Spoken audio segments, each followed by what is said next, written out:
Welcome, everyone, to Leading and Learning with AI. I'm Aaron Fewer, and today we have a terrific guest. I'm joined by Dr. Marcey Sorensen, superintendent of La Joya ISD in Texas. If you don't know La Jolla, it's one of the largest districts in the state, serving tens of thousands of students across a diverse community right on the Texas-Mexico border. And what I admire deeply about Dr. Sorensen's leadership is the clarity that she brings to big, complex challenges while keeping what students need at the center. Whether it's chronic absenteeism, launching a new MTSS framework, or scaling consistent instructional support across their system, she's kept the focus on outcomes for all students. And now she's bringing the same mindset to AI. So today, we're going to dig into how La Jolla ISD moved from curiosity about AI to concrete outcomes. Welcome, Dr. Sorensen. I am thrilled to have you with us. And before we dive into AI, I want to start with you. And I'd love to hear what drew you into education leadership and what keeps you energized in the work today. So first of all, thank you. Thank you, Aaron, for having me. I am honored to be a guest here to have this conversation and bring the work to life for everyone who is, curious about this space and interested in diving in. So actually, what brought me to educational leadership is my own story as a student. I'm sure that this would be shocking to those who know me. I was not a great student. I just really struggled with purpose. Like, what was school about? Who was it for? Who was it designed for? Because I really didn't feel like it was always designed for me. And so my educational experience was always kind of this dual space for me. Yes, I was acting as a student and doing the things that were required of me as a student, but I was always sitting there thinking, how do I make this better? If I had the opportunity to do this myself, I come from a family of educators. So if I had an opportunity to run a school, teach a class, and now run a system, how would I create it so that it's really student-centered and that it is really about what is best for kids and all kinds of kids, because there is not just one type of student. And so that's what brought me to this space and, navigated through multiple systems. And so here I am. I am surprised to hear that you were not a good student. I am not surprised at all to hear that you spent school thinking about how could I make this better. And I feel like you're one of the most relentless champions of advancing the student experience. So I'm not at all, I can definitely picture, young Dr. Sorensen sitting in class thinking, I know how I can make the system better. And I told them every time, this isn't working. I love that. Well, it also explains to me, I think, in our work together, how much I've seen your deep focus on what do students need, what is the purpose of school, and just understanding every student. I love that. And so I'm interested, Dr. Sorensen, on the AI side, I think for many leaders listening, that first step is the hardest, turning, curiosity about something like AI into real momentum. And I think hearing your story is going to be powerful for folks. And I would love to hear, how did your journey begin with AI at La Jolla ISD? So I stepped into the role in February of 2024, having come off of spending time at the state doing work in Virginia as the deputy superintendent, where in Virginia, we were really thinking about AI more from a policy perspective and how to make sure that it was accessible and safe and what were the guardrails and things around, implementation from a state perspective. And so then I step into the role of a district superintendent, and it's a whirlwind. And it's about, what's happening instructionally, what's happening systemically, what's happening with, all of the employees across the district. And you lose sight for a minute of that there's this whole other AI world happening. And so I'm going to use this example that I've used every time. And so I'm sitting at a AI summit and I meet you and legitimately ask the question. It was the exact question that I needed to hear, is that when you're thinking about this AI journey, it's really about what is the pain point in your district that AI can help you solve. And so just bells and whistles went off for me because we had really been having a lot of conversations about student intervention and student supports. I was going through strategic planning and listening to the community and listening to parents, listening to employees, and just listening a lot and hearing a lot of feedback just around this whole place of, multi-tiered systems of support, social emotional, behavioral, attendance, special education.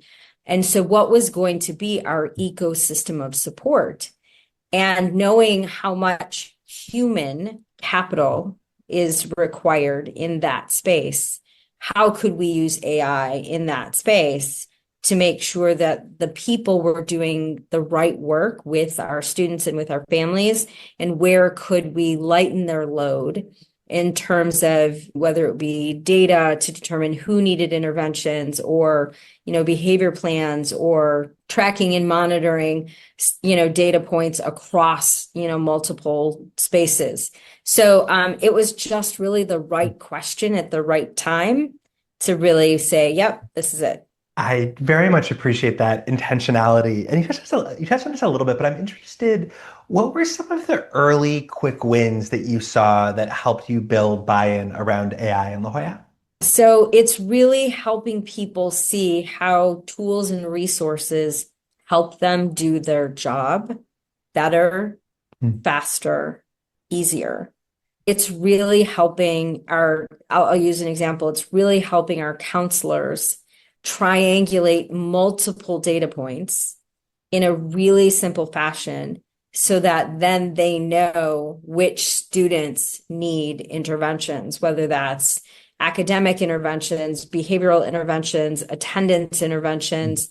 Because you go to old ways of doing things, and you've got trackers and spreadsheets, and you're pulling data from multiple sources, and then the human capital is putting it all in, and then you don't even know if it's accurate. And then you have to do the analysis.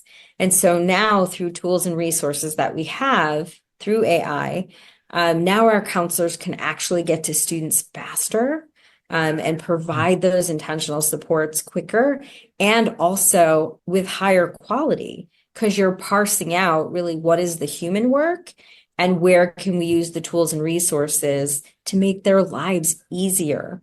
And so our counselors are really starting to see how our tools and resources can really make their jobs lighter. And I love this focus on starting with the human. I think it can be so tempting to start with Mhm. the technology. And I appreciate how in your approach to AI, it's begun with what is the work that we want our humans to do? How do Mhm. humans support students?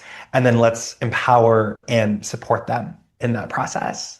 And I am interested, how have you, a lot of hype around AI. I think maybe even a lot understates the level of hype. How have you separated the hype from tools that actually drive success for students? I think that's a really great question. And I'm telling you, and I'm not just saying it because you're sitting here. I really don't look at anything yet that doesn't address a pain point. There is never enough time in education. Mhm. Like if AI could solve and give us more time, that'd be great. And it does, though, in so many ways. And so when I'm listening across our system, I'm listening to what are the places and spaces where my teachers need more time, or where my counselors need more time, where my principals need more time.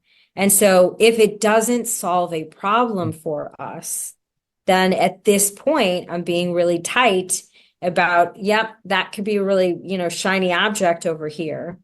But if it doesn't really solve a problem that is going to improve student outcomes, then, right, then the hype doesn't matter. And so we're really focusing on what is going to get us improved outcomes through better adult performance with tools and resources. I love that. And that tight alignment between this is what we need to do as our district, these are our priorities, and let's make sure this is a tool in service of those problems, in Yeah. service of And those so I'll students. just so in our middle school classrooms, like we have tools and resources where, it helps our teachers grade essays faster. And so then they can spend the time on instruction rather than on the grading of the essay, right? It really then helps to decipher for our educators, where is the student struggling? Where does the student need different instructional support? Same thing on the elementary side. We're using some tools where, we get data reports really saying like what basic foundational skills are kids struggling with as they're learning to read. And so again, it takes that off the teacher so that the teacher spends time on, say, phonological and phonemic awareness, and actually teaching those things rather than trying to figure out, what the student is struggling with. I love those very specific examples that I think bring home what's possible here.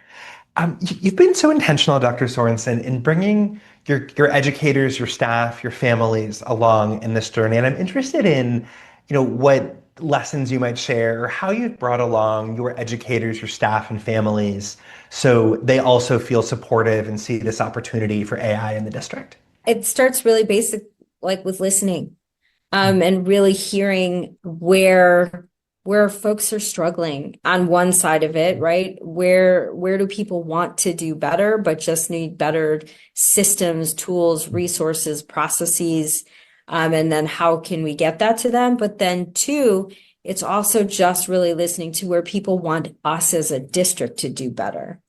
And so how do we then listen to our families who were very clear with us during the whole strategic planning process that like we really need to figure out what is the ecosystem of supports that we provide for students around social, emotional, behavioral health and all of that.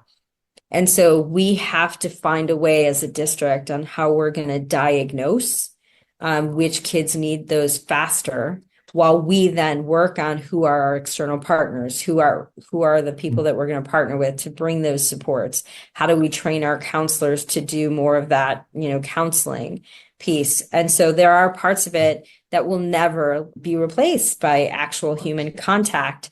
But where do we need to do better as a district to provide better customer service? And so when we meet those needs, just by listening to what people want from us, is how you bring people along. I would add to the other piece of this, which again, with AI, you always have to address is student data safe? Where's family voice in the, protection of their children? And so we have formed a district technology committee that includes business partners, that includes parents on that committee, so that anything that we're doing has a community voice to it, to make sure that if we're rolling out new tools and resources, that our parents have a voice in that. If we're doing surveys, parents have a voice in that, that they know that our data security is actually secure. And so it's our responsibility to give the community the piece that they need, that anything that we're using meets the highest standards of, data quality and data protections. That's terrific. And I'll underline there were so many, I think, good tidbits and lessons for others in what you just shared. And I would just underline, I think, this point about centering student data privacy and security is an essential step. And I appreciate the focus on that, paired with really bringing the community along and making sure they feel bought in and connected to this.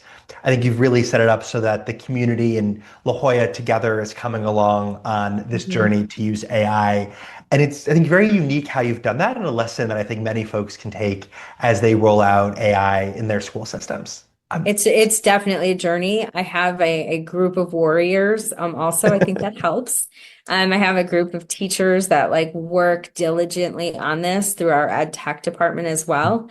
And then I have my chief technology officer who also very much cares about cybersecurity and all of the technical aspects of it. As we want to ensure, again, that anything that we do meets the highest standards. And so you've got, the instructional tech and the ed tech folks who are champions of what it looks like in the classroom, but then you've also really got to make sure that you've got the technical knowledge in the district to make sure that the systems side of it is really protected as well. You've touched on a couple pieces of how AI has supported educators in the district. And I'd love, something I know a lot of folks are looking at now is how AI supports the MTSS process. And I know La Jolla has been very intentional. You've rolled out recently a new MTSS framework. Could you share a bit more about how AI has supported that work? Absolutely. This is my favorite part. And so here in La Jolla, we learned really quickly that we did not have any type of, multi-tiered systems of support, how students were provided additional supports, whether that was behavioral, mental health, social emotional, special education. There wasn't a clear road in terms of how those supports were parsed out, how they were diagnosed, things of that nature. And so we established a brand new district-wide MTSS framework. Again, I have to say this, I'm sorry, this isn't about AI, but I feel I have to say this every time. MTSS is not the road to special education. It is the road to support. And so we have partnered with Panorama through our MTSS work to ensure that we have these systems really tightly aligned to our MTSS framework. The alignment is essential. Any tool or resource that you're going to bring in has to align to the framework and the expectations of the adults that you have in your system, like this. I mean, they have to mirror each other. And so Panorama has been an incredible partner, along with our partner of EduSolve, to really make sure that the framework matches our work with the tool and the resource. And so we have really rapid information on kids, who needs behavioral support, who needs attendance support, who needs grade supports, who's on track with college, career, military readiness, all of these types of information. And then through the tool that Panorama has, like really helps our counselors then, right? Because that's our first entry point in our district. Really helps our counselors and our campus behavior specialists and all of the behavior and attendance folks here at central office really design really great behavior plans, intervention plans, academic plans, because AI helps them do that through the tool. It's so beautiful. And it will actually personalize for that individual child, because the child's data is actually right there in the system. Class by class, day by day, period by period, their transcript, where they've failed classes, where they're excelling. And so there is a real personalized behavior plan or attendance plan or academic recovery plan for that child. And so again, so the human can do the work of the counseling, the interacting with the family, the interacting with the child, and not spending time on A, crunching the data, B, writing the plan and, picking the right words and then taking the data and putting it in the plan, but really using AI to say, here's a really great plan. Now let me work on the relationship building and making sure that the right services are getting to the right student. It's such a powerful vision that we're able to kind of keep the human at the center. And I appreciate, as you described this, I'm struck by both creating great efficiency, but also going beyond efficiency and AI helping teachers and helping kids thrive. And that feels like the core of the work is kind of building efficiency as a foundation, but really at the end of the day, moving the outcomes for kids. Well, and that's it. And when you asked before, like, how do we stay focused on like not the hype, but yet, the right tools at the right time? It really is about, is this tool going to move the needle on student outcomes? And so again, as we all work on chronic absenteeism across the nation, right? We're all struggling with it. How do we use AI not only to help us diagnose really quickly who is actually chronically absent, but how is it impacting their grades? How is it impacting whether they're on track to graduate? And then what do we need to do about it for each individual student? And that does keep the human at the center, right? Because then that counselor or that attendance specialist or that behavioral specialist or that principal now has the information to drill down student by student, kid by kid, class by class, to really identify then what are the human interactions that now need to take place, where we're not spending time on the front end, doing the data triangulation, the plan writing, and again, the plans are all research based, evidence based, and so now it's the human interaction that needs to take place. So if it doesn't move the needle, it doesn't matter. And so maybe as we tie this together, I want us to get one more question, and I'm interested, Dr. Sorensen, So many great takeaways from your journey. And if another superintendent asked you where to start, what advice would you give them to drive AI adoption and keep this focus on people and outcomes? My advice really is it's that simple question. Like, what's your pain point? Mm, Where can AI help you make your employees' lives easier, or your parents' access mm, to your district support services, or your whatever it is, right? Whatever your community, and by community, I would say big C, a big community, because that means your mm, employees too. What do they need more time to focus on? And how can AI help them get some time back to do the work that you really need them to do? Like, what's the gripe? And mm, so, and how do you use AI to heal the gripe a little bit? mm. Because again, there's never enough time. There's never enough time. And there's never going to be enough time. And then the other piece, if I were to say that has to be side by side with that, I'm always going back to parents and making sure that they are comfortable with what you are doing and making sure that they understand what you're doing, because ultimately they want to make sure that anything that you're doing, that their children's data is private, and that you are not putting anything about their children out into the atmosphere. And so bringing your community along as you work with any tools and resources, it's really important that your parents feel that the choices that you're making as a superintendent are safe. What a perfect place to end. Dr. Sorensen, huge appreciation for joining me today. And thank you for how you've shared the story. I think it really stands out to me, how you've kept this focus on purpose and on outcomes, how you're showing that AI isn't just about, the hype. It's about driving and solving real problems for your teachers, your students, and your families.